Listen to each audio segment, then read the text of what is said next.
విమాన ప్రయాణాలు ప్రయాణికుల్ని భయపెడుతున్నాయి.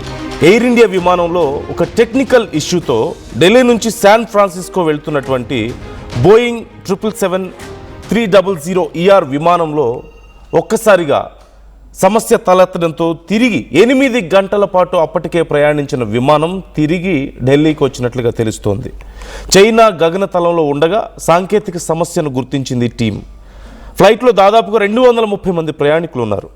నిన్న ఇండిగో విమానంలో మంటలు చెలరేగడాన్ని మనం చూసాం. బెంగళూరు నుంచి చెన్నై వెళ్తుండగా ఘటన చోటు చేసుకుంది. ఇప్పుడు ఢిల్లీ నుంచి శాన్ ఫ్రాన్సిస్కో వెళ్తున్న సమయంలో ఎయిర్ ఇండియా విమానంలో బోయింగ్ 777-300ER అనేటువంటి విమానంలో టెక్నికల్ ఇష్యూని గమనించారు. అది ఎప్పుడు ఎయిర్బోర్న్ అయినటువంటి 8 అవర్స్ తర్వాత, అంటే గాలిలో టేక్ ఆఫ్ అయినటువంటి 8 గంటల తర్వాత సమస్యను గుర్తించారు. సుమారుగా శాన్ ఫ్రాన్సిస్కో రీచ్ అవ్వడానికి అప్రాక్సిమేట్లీ 16 అవర్స్ టైం పడుతుంది. 16 to 20 అవర్స్ టైం పడుతుంది. అంటే ఆల్మోస్ట్ మిడ్వేలో ఉంది. సగం దూరం ప్రయాణించిన తర్వాత మరొక 8 అవర్స్ వెళ్ళిన తర్వాత శాన్ ఫ్రాన్సిస్కో రీచ్ అవ్వచ్చు. కానీ శాన్ ఫ్రాన్సిస్కో రీచ్ అయితే ఈ సమస్యను తిరిగి అక్కడ మళ్ళీ రివోక్ చేయడం కష్టం అవుతుంది.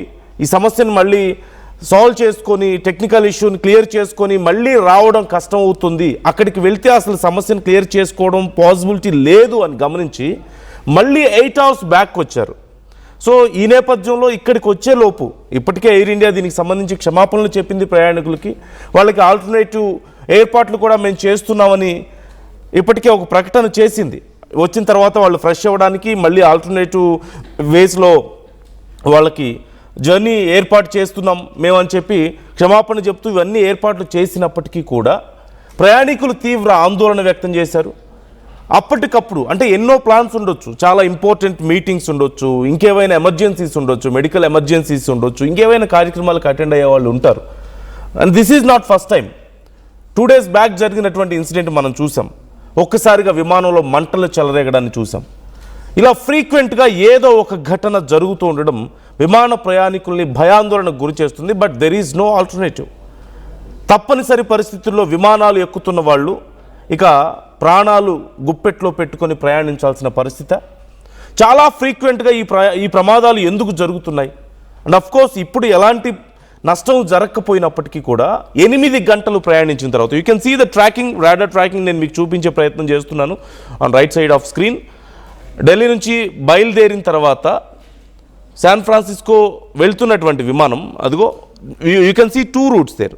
అక్కడ ఎలా వెళ్ళి యూటర్న్ తీసుకొని మళ్ళీ వెనక్కి వచ్చిందో మీరు చూడొచ్చు. And it's almost it's in midway. And China భూభాగంలో అప్పటికి చైనా గగనతలంలో అది ప్రయాణిస్తూ ఉంది. ఆ సమయంలో అప్పటికే టెక్నికల్ ఇష్యూ గుర్తించారు. అయితే ముందుకు వెళ్ళడానికి ప్రయత్నాలు చేశారు. మిడ్ ఎయిర్లో కొంత ప్రయత్నాలు చేసినప్పటికీ ఆ టెక్నికల్ ఇష్యూని సాల్వ్ చేయలేమని గమనించి తిరిగి మళ్ళీ వెనక్కి రప్పించడాన్ని మీరు చూడొచ్చు. మరొక 8 గంటల పాటు ప్రయాణం, అంటే ఆల్మోస్ట్ 16 గంటల పాటు ప్రయాణికులు ప్రయాణించిన తర్వాత తిరిగి మళ్ళీ అదే స్థానానికి వచ్చి అక్కడ వదిలిపెట్టారు. సో వాళ్ళందరూ ఇప్పుడు ఆందోళన వ్యక్తం చేస్తున్నారు. ఇంత దూరం వచ్చిన తర్వాత మళ్ళీ మమ్మల్ని అక్కడికే తీసుకొస్తే ఎలా అంటూ ఆందోళన వ్యక్తం చేశారు. కానీ ఇప్పటికే ఆ సంస్థ వారందరికీ క్షమాపణలు చెప్పింది. మళ్ళీ ఇంకోసారి ఇలా జరగకుండా చూసుకుంటామని, ఒకవేళ ముందుకు వెళ్తే మరింత ప్రమాదం జరుగుతుంది కాబట్టి మేము తక్షణం చర్యలు తీసుకున్నామంటూ వాళ్ళ క్షమాపణలు చెప్పి ఆల్టర్నేటివ్ అరేంజ్మెంట్స్ మేము చేసామని కూడా చెప్పారు. ఇమ్మీడియట్గా వెళ్లాల్సిన అవసరం లేని వాళ్ళకి అక్కడే రిఫ్రెష్మెంట్ కోసం అని చెప్పేసి ప్రత్యేకమైన ఏర్పాట్లు చేశారు. అండ్ ఇమ్మీడియట్ ఫ్లై రిక్వైర్మెంట్ ఉన్న వాళ్ళకి మాత్రం వేరే ఫ్లైట్స్లో వారికి సీట్స్ కేటాయించి పంపించడం జరిగింది. You can see that map also. నేను మీకు క్లియర్గా రూట్ మ్యాప్ చూపిస్తున్నాను. వెళ్ళేప్పుడు ఆ విమానం ఎటువైపుగా వెళ్ళింది, మళ్ళీ తిరిగి ఎలా వచ్చింది, ఎంత దూరం ప్రయాణించింది అనే దానికి సంబంధించి డీటెయిల్స్ మీరు చూస్తున్నారు. It's 8 hours journey. సుమారుగా ఒకవేళ డైరెక్ట్గా వెళ్ళినట్లయితే శాన్ ఫ్రాన్సిస్కోకి సుమారుగా 16 గంటల సమయం పడుతుంది, 16 లేదా 18 గంటల సమయం పడుతుంది. ఇప్పుడు 8 గంటలు ఈ విమానం ప్రయాణించింది. అంటే సగం దూరం ఆల్రెడీ ప్రయాణించిన తర్వాత చైనా గగనతలంలోకి వెళ్ళిన తర్వాత ఈ సమస్యను గుర్తించినట్లుగా తెలుస్తుంది.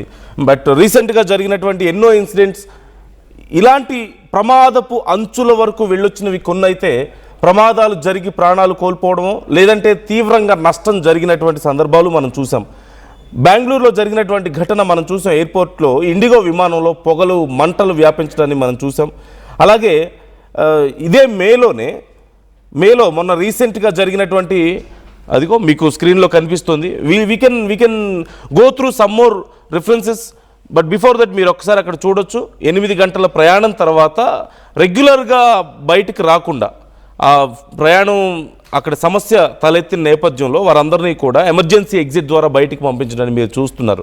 ఒక పెద్ద ఎయిర్ ఫిల్డ్ బ్యాగ్స్ ఏర్పాటు చేస్తారు అక్కడ. సో దాని నుంచి వారందరినీ కూడా బయటికి